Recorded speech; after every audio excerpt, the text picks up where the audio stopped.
قال تعالى يا أيها الذين آمنوا اتقوا الله حق تقاته ولا تموتن إلا وأنتم مسلمون اللهم إنا نسألك علما نافعا ورزقا طيبا وعملا متقبلا أما بعد إخواني وأخواتي في الدين kaum muslimin dan muslimat al-musyahidin wal musyahidat hafidhakumullahu wa ra'akum.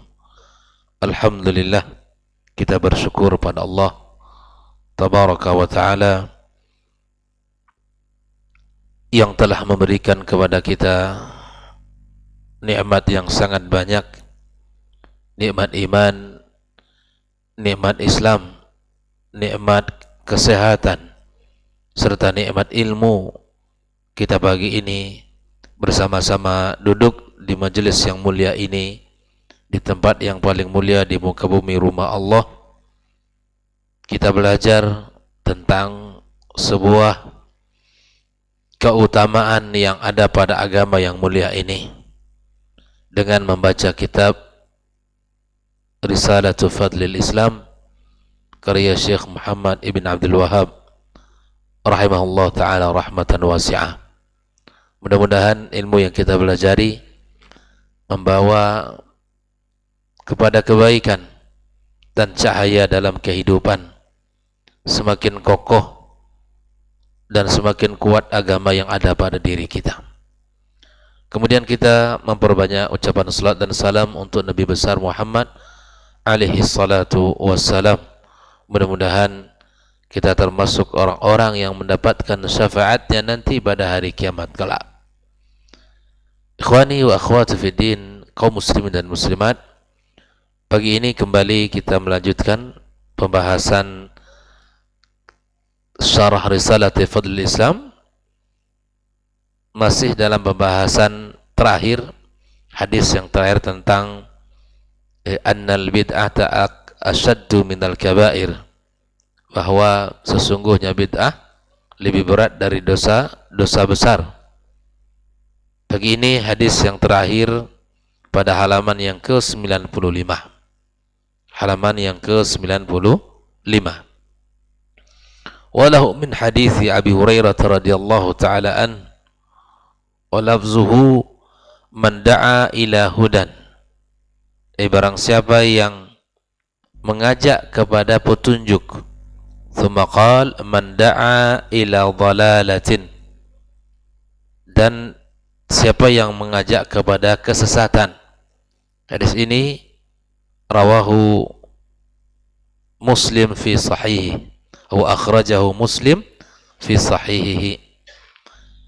Ikhwani wa akhwati fi din, Syekh Shalih Al-Fauzan menjelaskan hadis yang sudah kita bacakan barusan. Man da'a ila hudan, barang siapa yang mengajak kepada petunjuk.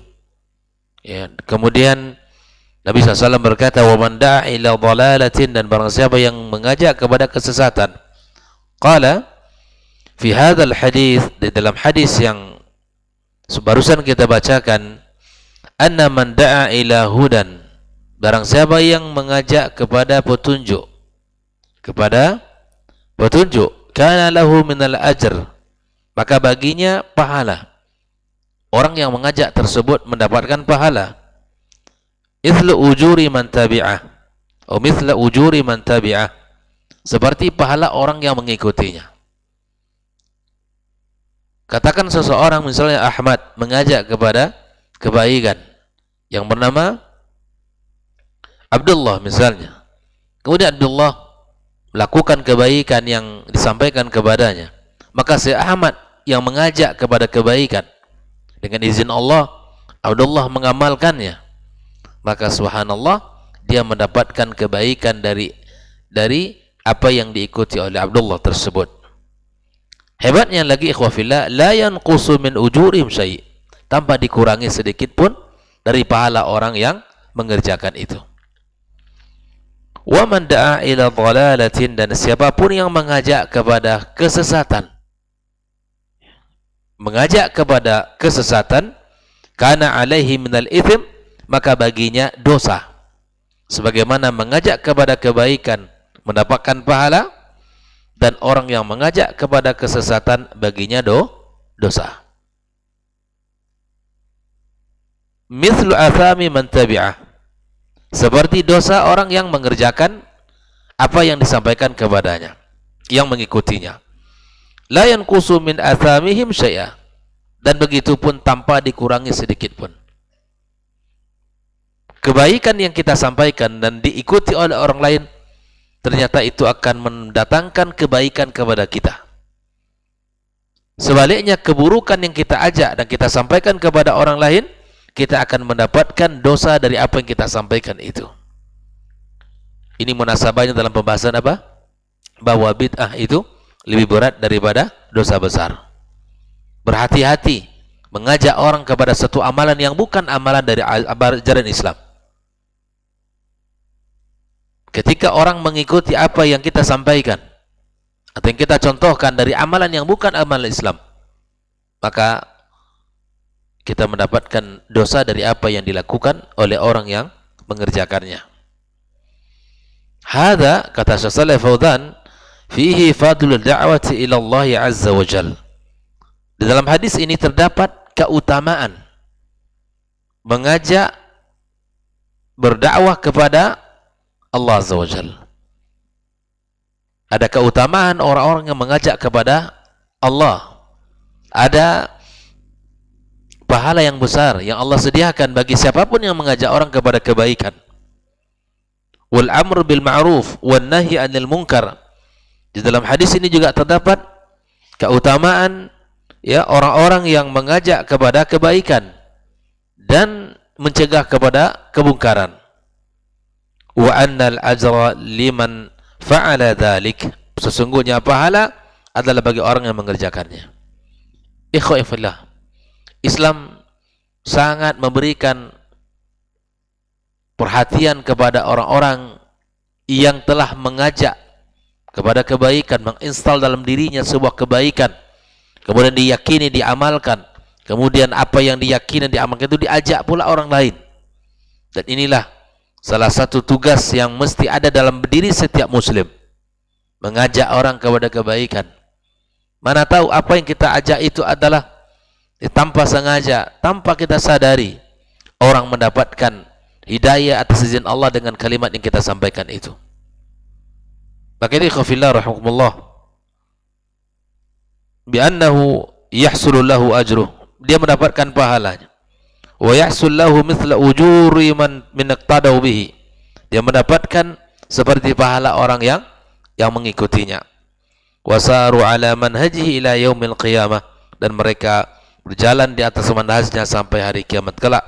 Fallahu jalla wa ala yaqulu, Allah berfirman, wa man ahsanu qawlan mimman da'a ila Allah wa amila salihan wa qala innani minal muslimin. Sampai Allah mengatakan di dalam Al-Quranul Karim, siapakah orang yang terbaik perkataannya? Bayangkan, dari siapa ikhwafillah? Dari orang-orang yang mengajak kepada Allah, mengajak kepada amal saleh, dan dia berkata innani minal muslimin, dan dia berkata saya termasuk orang-orang yang berserah diri kepada Allah Azza wa Jalla. Orang yang mengajak kepada kebaikan, yang menyampaikan al-haq, yang mengajak kepada sunnah, mengingatkan kemungkaran, mengingatkan perkara bid'ah agar untuk ditinggalkan, ini adalah perkataan yang paling terbaik. Antum wa nahnu du'at wa nahnu al-mudarrisin, kita para guru, para du'at, para ustadz, ya, siapapun dari kaum muslimin yang mengajak kepada kebaikan, para guru yang mengajarkan kepada anak-anaknya ilmu, kepada anak-anaknya Al-Quran, kepada anak-anaknya ditanamkan iman, itu adalah sebaik-baik perkataan yang ada pada diri seseorang, ya, perkataan yang sangat indah, yang mulia di sisi Allah Subhanahu wa ta'ala. Fad-da'watu ilallahi fadluha azim. Syekh Shalih Fauzan mengatakan dakwah, ya, di jalan Allah keutamaannya sangat agung sekali. Wa khairuha kathir, dan kebaikannya sangat banyak. Wa hiya sunnatur Rasul sallallahu alaihi wasallam, dan dakwah itu adalah sunnahnya Nabi alaihi salatu wassalam. Allah tabaraka wa taala mengatakan, qul hadhihi sabili ad'u ila Allah. Katakan Muhammad, inilah jalanku, aku ajak kepada Allah. Ala basiratin, ala basiratin, ini juga syarat ketika kita mengajak orang kepada Allah, kepada Islam, kepada dakwah, mesti didasari dengan ilmu, ya. Ala basiratin ana wa man ittaba'ani wa subhanallah wa ma ana minal musyrikin. Ikhwani wa akhwati fiddin, ini hal yang penting untuk kita perhatikan dalam tugas-tugas mulia kita sebagai seorang muslim. Di samping kita menunaikan kewajiban kita sebagai hamba Allah, kita juga punya tugas untuk mengajak orang, punya tugas untuk mengajari orang, punya tugas untuk memperingati orang, baik itu melalui lisan ataupun melalui tulisan ataupun melalui sikap yang ada dalam diri kita. Lalu sebaliknya ikhwah fillah, setelah Syekh Fauzan menjelaskan orang-orang yang mengajak kepada kebaikan dan al-haq, dia mendapatkan pula ya pahala di sisi Allah Subhanahu wa taala. Lalu kemudian dia mengatakan, wa ammal ladzi yad'u ila ad-dhalali wal bid'i wal muhdatsat. Adapun orang-orang yang mengajak kepada kesesatan, mengajak kepada perkara bid'ah, mengajak kepada hal yang baru yang diada-ada dalam urusan agama, kalladzi yad'u ila ibadatil kubur, seperti orang yang mengajak untuk beribadah kepada kubur, ya, menyembah mereka, meminta tolong kepada mereka. Ahlul kubur humul amwat, ya, mereka sudah meninggal, sudah terputus amalan-amalan mereka, ya. Secara logika kita tak mungkin meminta kepada mereka, walaupun dulu mereka orang soleh. Justru mereka yang sangat butuh dengan doa kita. Terkadang kita minta tolong kepada orang yang hidup saja belum tentu dapat, apalagi yang minta kepada yang mati, pasti tak dapat. Ya subhanallah, terkadang orang tidak menggunakan akal sehatnya untuk perkara yang satu ini, datang ke kuburan, meminta beribadah di situ dan seterusnya, ya. Wal adrihati, ya, fa innahu yad'u ila ma yukhalifud din, sungguh dia mengajak kepada apa yang menyelisih agama ini. Mithla ma huwa hasilun al-an min at-targhib fil bid'i wal ma'asi wal mukhalafat, ya, seperti dia sekarang mendapatkan at-targhib, sebuah motivasi, semangat di dalam perkara bid'ah dan maksiat dan bentuk-bentuk pelanggaran. Faman fa'ala dzalika fa'alai ismuh, yang mengerjakan hal itu ikhwah fillah, maka dia mendapatkan dosanya. Wa ismu man iktada bih, dan dosa yang mengikutinya.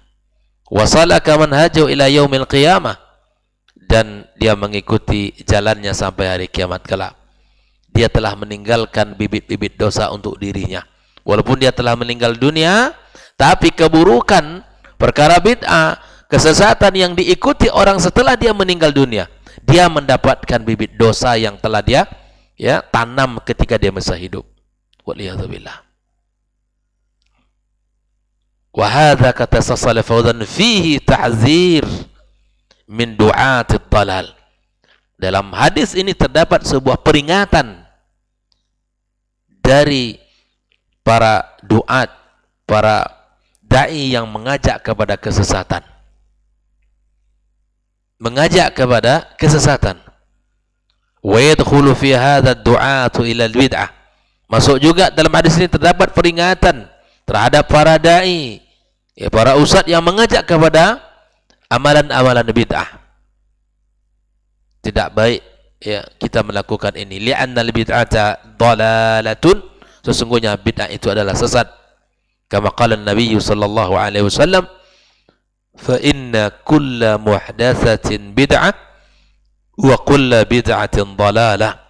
Maka sesungguhnya setiap perkara yang baru dalam agama adalah bid'ah, dan setiap bid'ah adalah sesat. Tanamkan, install dalam diri kita bahwa perkara bid'ah itu sesat. Jauhkan perkara bid'ah dalam agama, dalam ibadah, dalam ketaatan kepada Allah, karena hukum asal daripada ibadah dilarang dalam agama kita. Tidak baik bagi kita untuk mengada-ada kecuali setelah ada dalil yang memerintahkan baru kita lakukan. Instalkan pemahaman itu dalam diri kita. Tanamkan dalam pemahaman kita bahwa beragama mesti ala basirah. Ya, beragama atas dasar ilmu, beribadah atas dasar panduan Al-Quran dan Sunnah Nabi Sallallahu Alaihi Wasallam. Makanya orang-orang yang mengajak kepada amalan-amalan, apalagi kepada amalan-amalan syirik, kesyirikan, ya, seperti apa yang terlihat di berita hari ini, di sebagian kampung, di sebagian daerah masih melakukan sebuah ritual kesyirikan, masih melakukan ritual-ritual kesyirikan dengan meyakini apa yang mereka lakukan itu membawa kepada keselamatan. Mana mungkin amalan kesyirikan itu membawa keselamatan? Melakukan satu ritual menyembelih seekor hewan, mungkin sapi ataupun kerbau, kemudian kepalanya dibuang ke sungai atau ke laut, diyakini itu akan membawa keselamatan kepada negeri, kemakmuran kepada masyarakat, jauh dari bala dan musibah. Ini adalah ya angan-angan belaka. Perbuatan syirik seperti ini tidak akan mendatangi keberkahan dan tidak akan mendatangi keselamatan.